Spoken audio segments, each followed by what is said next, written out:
పంజగుట్ట కాలనీలో ఒక 10 మంది ఉండి యనమండుగురు ఒక కులం వాళ్ళు ఉండి ఇద్దరు మాత్రం వేరే కులం వాళ్ళు ఉంటే యనమండుగురిని ఏంటి ప్రోత్సహించి వాళ్ళకి అవకాశాలు ఇచ్చి వాళ్ళని చూసుకుంటూ మిగతా ఇద్దరిని పక్కన పెట్టి ఐసోలేట్ చేస్తే తప్పులేదంటారు. అది నేను నాకున్న పవర్తో నేను తీసుకున్న డెసిషన్. నా కొడుకు ఎందుకు పనికిరాని ఎదవా, కానీ నా డబ్బంతా నేను చచ్చిపోయినప్పుడు అడిగి ఇచ్చేస్తా. నేను పక్కన కొడుకు ఇవ్వను కదా. దాని తర్వాత నెక్స్ట్ నా ఫ్యామిలీకి ఇస్తా, తర్వాత నా కులానికి ఇస్తా. అలాగా ఆ గ్రెడేషన్ అలా వెళ్తూ ఉంటుంది. ఆ గ్రెడేషన్లో కులం కాస్ట్ అనేది ఒక్క దాన్ని బయటికి తీసి కాస్ట్ ఫీలింగ్ ఉండరాయుడు కానీ ఆయన ఒక్కడనే ఒక జబ్బు వచ్చిన వాళ్ళగా చూడటం అనేది పచ్చకామన్ రోజు చేసే పని. అది మీకు ఎవరైతే ఉన్నారో వాళ్ళు ఎదవలని చెప్తున్నారు అంటే వేస్ట్ అని చెప్పి వాళ్ళకి పక్కన పెట్టి పక్కింటి అబ్బాయికి ఇంకా వాడికి కేపబిలిటీ ఎక్కువ ఉందని ఇచ్చినప్పుడు మీరు ఇంకా ఉదాత్తంగా ప్రోగ్రెస్కి డెవలప్మెంట్కి కాంట్రిబ్యూట్ చేసిన వ్యక్తి ఎవరా? మరి అది కరెక్ట్ కాదంటారా? కానీ అది అందరూ కాస్ట్ ఒకటే బయట ఎందుకు తెస్తున్నారు అంటున్నా. నా పాయింట్ అది. ఇండివిజువలిజం అనేది నేను ప్రోత్సహిస్తాను. Individualism, objectivism is only thing I regard. I don't care about religion, I don't care about region. Absolutely. Yeah. I don't care about caste. కానీ మనం ఇష్యూ కాస్ట్ ఫీలింగ్ గురించి మాట్లాడుతున్నాం కాబట్టి దానికి సంబంధించిన కంపారిజన్స్ నేను చెప్తున్నా దీని గురించి. Every time there is an election. See, ఇప్పుడు if I am condemning caste feeling, I want to condemn religion and regional and family, children much more than that. That's you what condemn everything, but your problem you are saying is that why is caste feeling being looked at under microscope? Why is it being discriminated? Why is it being isolated now? That's what I am trying to understand from you, from your experience. Is it a more emotional issue than any other form of identity? No Indian వా అని అడిగితే ఇది కాదు, మీరు ఏమిట్లండి అని పక్కగా అడగనట్టు ఏం కులం అండి అని మొహం మీద ఎవరిని అడగరు. అడుగుతారు, చాలాసార్లు అడుగుతారు. అంటే ఏమిట్లా అంటారు, ఏమిట్లా అంటే చాలా నాజుగ్గా అడుగుతారు, లేదా అజ్యూమ్ చేసుకుంటారు. కానీ ఇంటి పేరు ఏమిటని అడుగుతారు. ఇవన్నీ కులం ఏంటో గెస్ట్ చేసే కొన్ని. ఇప్పుడు చాలాసార్లు నేను ఎక్కడెక్కడ షూట్ చేస్తున్నప్పుడు గుంపులో నుంచి వచ్చి మేము కూడా రాజమండ్రి అంటాడు. అంటే అది it is like a connecting card. So everybody has that. నాకు నీకు కనెక్షన్ ఉంది అని చెప్పడానికి, ఒక గ్రూపిజం ఫామ్ అవ్వడానికి ఒక నార్మల్ హ్యూమన్ రెస్పాన్స్ అది. దానికి ఒకడు కనెక్ట్ అవ్వచ్చు.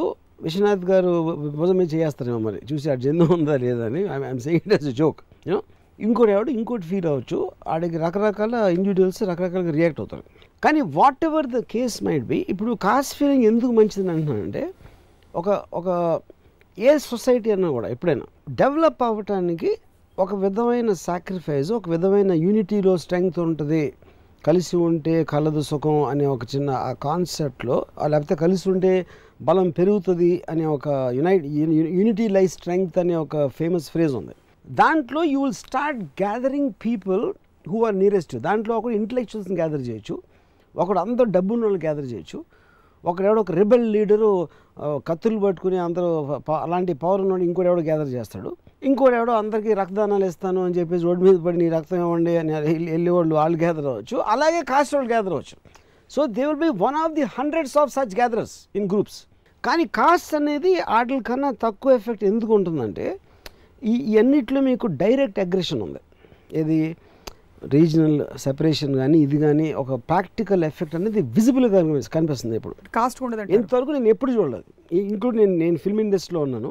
ఫిల్మ్ ఇండస్ట్రీలో కాపులు ఉంటారు, కమ్ములు వీళ్ళు ఉంటారు, వాళ్ళు ఉంటారు.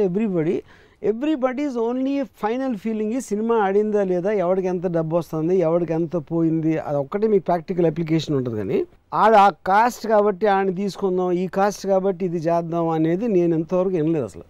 డైరెక్ట్ ఎఫెక్ట్ ఊరికనే మాట్లాడడానికి రిప్రజెంటేషన్ ఇచ్చారు. నేను ఫలానా వాళ్ళ సినిమా చూస్తా, ఫలానా వాళ్ళ సినిమా, మీరు చెప్పేది ఒక న్యూట్రల్ లాట్. బట్ ఎక్కువ శాతం మంది వాళ్ళ కులం అగ్ర హీరో ఎవరైనా నటిస్తున్నప్పుడు చూసి ప్రోత్సహించి ఫ్యాన్ అసోసియేషన్లు దాని తాలూకు కార్యక్రమాలు నిర్వహించడం అనేది సహజమైన పరిణామం.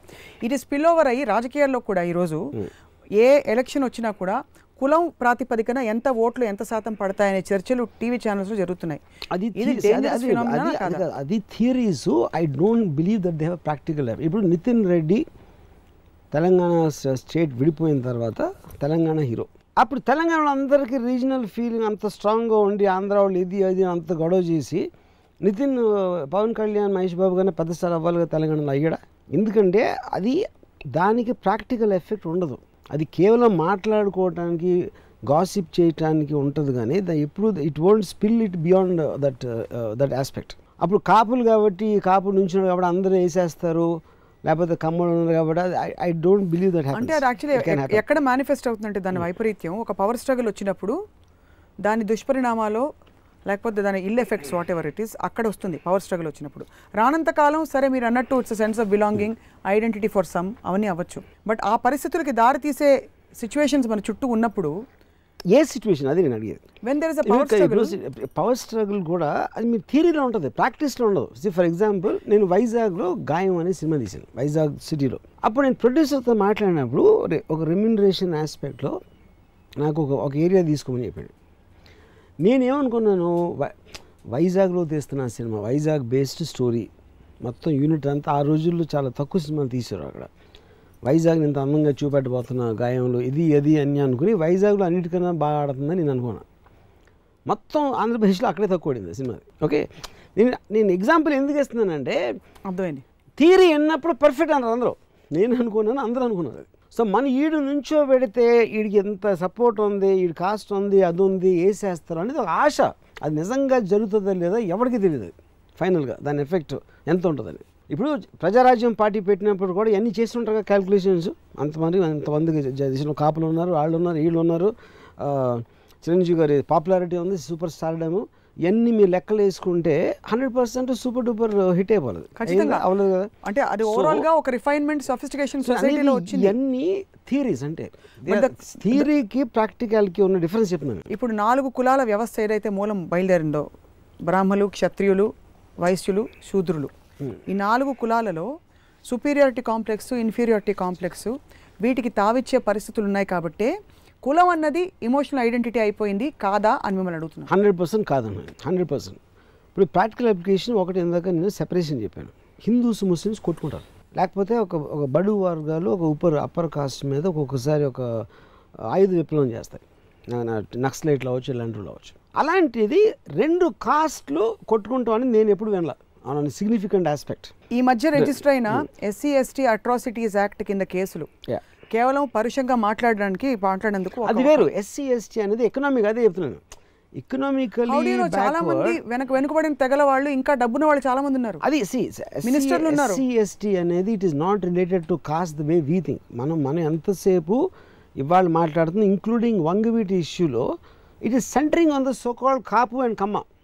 That's the actual point we are talking about. But that is because they are on equal lower caste to upper caste and a completely separate issue which is going on from ever and which is related much more to economics, economical underdevelopment related issue. Even though the dynamics of economics have changed with time, it remains the fact that the superior caste and the equal terms lo unna vallaki meeku asalu emi meer annattu it's just that's what I'm saying. Another thing. That's exactly the point. మనం కూడా what ever కాపు గర్జన what ever happen, that is a fight against the government, that's a fight against a certain expectation from the establishment rather than another cost. కానీ ఆ cost వాళ్ళని run చేస్తున్నారు అనుకోవచ్చు, but that is still a theory, it is not coming in the open. మీకు ఓపెన్గా మీరు spell చేయనప్పుడు దాని డైరెక్ట్ ఎఫెక్ట్ అనేది మీరు ఎప్పుడు చూడరు. ఐ డోంట్ వాంట్ ఆంధ్రాస్, అప్పుడు మీకు తెలంగాణ వస్తుంది. కాపు గర్జన అని పేరు పెట్టారు, రైలు కాల్ చేశారు అక్కడ. అవును, మరి దాని ఎఫెక్ట్ ఇంకా అంత ఎంతకంటే ఏం కావాలి. కానీ అది ఆ ఫైట్ ఎవరి మీద చేస్తున్నారు అంటున్నాను. ఆ ఫైట్ ఆ ఫైట్ కమ్మ వాళ్ళ మీద కాదు, గవర్నమెంట్ మీద. Against government. Government consider both Kammas and Kapus. It is not only Kammas, but it is not between 2 కులమ్స్. బట్ ఇక్కడ ప్రాతిపదిక ఏమిటి అసలు ఇది లేవడానికి, పైకి తెర మీదకి రావడానికి? మేం కాపులం కాబట్టి మాకు ఇవి ఉండాలి, కాబట్టి మాకు ఇవ్వలేదు. కానీ ఇప్పుడు ఏంటి, they're taking the issue of Kapus on economically backward issue, not on one caste is targeting another caste and the issue kada akkada. As a whole caste we are underdeveloped on an economic aspect lonji vachina struggle.